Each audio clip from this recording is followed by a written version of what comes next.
Bonjour à tous et bienvenue dans cette nouvelle vidéo de préparation à la certification Java, dans laquelle nous allons parler d'héritage et donc en particulier de la surcharge des méthodes. On va commencer par des cas pratiques et on terminera la vidéo par des rappels. Donc c'est parti pour une première question. On a une classe A et cette classe, elle possède une méthode et c'est cette méthode translate. Elle prend en entrée un int et elle retourne un number. Le number qu'elle retourne, c'est i plus cette valeur en hexadécimal 0xa qui correspond à 10. Donc ma méthode, elle fait une translation de plus 10 quoi.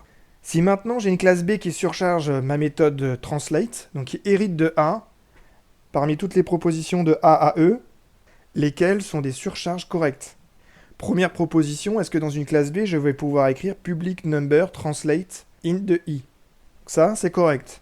Dans une classe phi qui surcharge une méthode d'une classe parente, la méthode qui surcharge, elle peut avoir un niveau de visibilité plus grand, mais pas plus petit que le niveau de visibilité d'origine. Il faut se dire que la méthode qui surcharge, elle doit masquer la méthode d'origine. Donc si elle était moins visible, sur certains appels, il y aurait une ambiguïté pour Java et il pourrait se demander s'il doit utiliser la méthode surchargée ou la méthode d'origine. Cette option A, elle est correcte. Dans la signature, je ne suis pas obligé de reprendre les exceptions de la méthode d'origine. Ce qui est important, c'est de ne pas en ajouter de nouvelles. Voici l'option B. Donc l'option B, dans la surcharge, j'ai un changement de visibilité, on est passé en public, mais ça on a vu que c'était bon. Ce qui change surtout, c'est le type de retour, donc on renvoie un integer. Integer, c'est bien un sous de number. Et quand on redéfinit une méthode dans une classe phi, on a le droit de remplacer le type de retour par un sous-type. L'option B, elle est elle aussi OK. Passons à l'option C.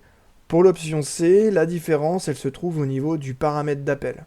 On n'est pas sur une surcharge de méthode héritée, on est tout simplement sur une toute nouvelle méthode qui n'aura aucun lien avec la méthode translate de la classe A. Et ça parce qu'on n'a pas les mêmes listes de paramètres. Quand on redéfinit une méthode d'une classe parente, on doit absolument conserver les mêmes paramètres, la même liste de paramètres. Donc l'option C, elle n'est pas correcte. On n'est pas sur une surcharge, et pour autant, ça va compiler, on a défini une toute nouvelle méthode. Option D, on a encore une différence au niveau de la visibilité, donc là on est en visibilité par défaut, donc on est plus restreint que protected. Et le reste de la signature, eh ben, c'est le même. On y a répondu en discutant de la réponse A. Quand on surcharge une méthode dans une classe phi, on n'a pas le droit d'appliquer un niveau de visibilité plus restreint. Parce que ça crée une ambiguïté au niveau de Java. Et au niveau des appels, Java, il ne saura plus quelle méthode appeler. Donc la réponse D, elle est KO. Passons à la réponse E. La réponse E, elle reprend la même signature, mais on y ajoute une parse exception. Donc parse exception, on en reparlera plus tard, c'est une exception qui doit absolument être traitée par le code, donc c'est une checked exception. Et ça, c'est interdit dans l'héritage. Quand on redéfinit une méthode, on ne peut pas ajouter de nouvelles exceptions de ce type-là. On aurait pu rajouter une runtime exception sans que ça pose problème. Alors, toutes ces règles, on va les revoir dans les rappels, mais ça aurait été trop facile de les présenter avant les exercices. Si vous voulez accéder directement au rappel, vous pouvez aller au chapitre directement. Passons à un exercice. Vous avez ce code-là. Et dans ce code, j'ai deux classes. J'ai une classe A, et dedans, vous avez l'implémentation de la méthode translate dont on a parlé juste avant. Donc vous avez tout le code de la classe A, et un peu plus bas, vous avez la classe B qui hérite de la classe A, et qui surcharge ma méthode translate. La classe B, elle a une méthode main dans laquelle on crée un objet de type B, dont on stocke la référence dans une référence de type A. Et puis ensuite, on essaie de voir si on peut appeler la méthode translate depuis la référence de type A, mais aussi depuis une référence de type B. Vous avez 4 propositions à droite. Est-ce que le programme, il compile? Et quand il compile, est-ce qu'il affiche une de ces propositions, A, B ou C? Et s'il ne compile pas, est-ce que c'est bien la ligne 7 de la classe B qu'on a un problème? La bonne réponse, c'est D. On a une erreur de compilation à la ligne 7. Mais c'est pas si évident à voir. Déjà, on a le petit mot-clé override dont on n'a pas parlé. Donc ça permet de dire à Java, attention, cette méthode-là, c'est une méthode qui surcharge une méthode parente. Et ça permet surtout à Java de faire des contrôles et que, donc de nous avertir dès la compilation si on n'a pas correctement respecté les règles de surcharge. Déjà, est-ce qu'on a correctement redéfini la méthode translate? On n'a pas un niveau de visibilité plus restreint, on n'a pas introduit de nouvelle exception, on a bien la même liste de paramètres, et on retourne le même type ou un sous-type. Bon là on retourne un sous-type. Donc ça c'est correct. On n'a pas d'erreur de compilation à la ligne 4. Maintenant, intéressons-nous au main.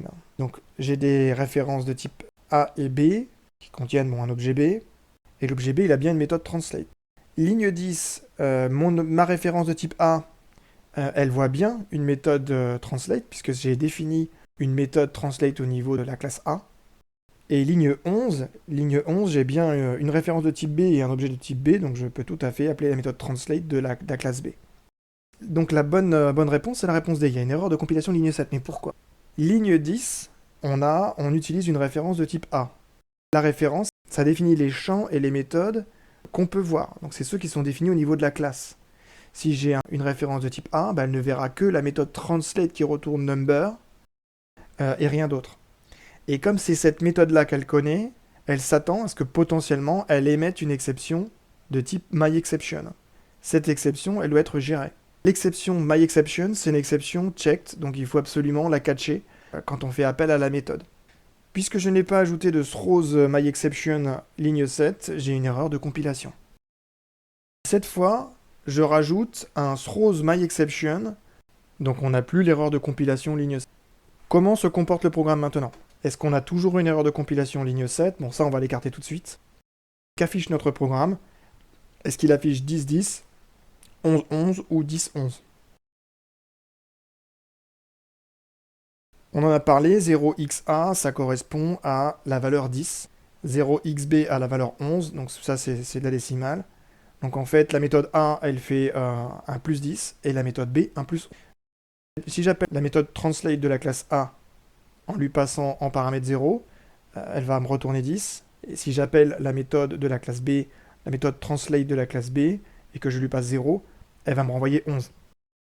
Donc d'après vous, qu'affiche ce programme? Alors il y a des cas particuliers, mais ce qu'on peut se dire pour l'instant, c'est que la référence, elle définit ce qu'on va voir d'une classe, mais les méthodes qui sont réellement appelées, ce sont les méthodes du type réel de la variable. Si j'ai créé une instance de B, mais que j'ai stocké sa référence dans une variable de type A, c'est quand même la méthode de B que je vais appeler quand cette méthode B, elle redéfinit une méthode de A, et pas la méthode de A. Donc ligne 10, quand je fais un A.translate de 0, j'ai bien une référence de type A. Mais comme mon objet réel, c'est un B, c'est la méthode de B qu'on va appeler, et donc faire un 0 plus 11. Donc la ligne 10, elle va afficher 11. Pour la ligne 11, bon, il n'y a pas de doute à avoir. On a une instance B dans une variable B, donc on appelle la méthode B, et donc on fait du 11, et on affiche encore 11. Au final, le programme affiche 11 et 11.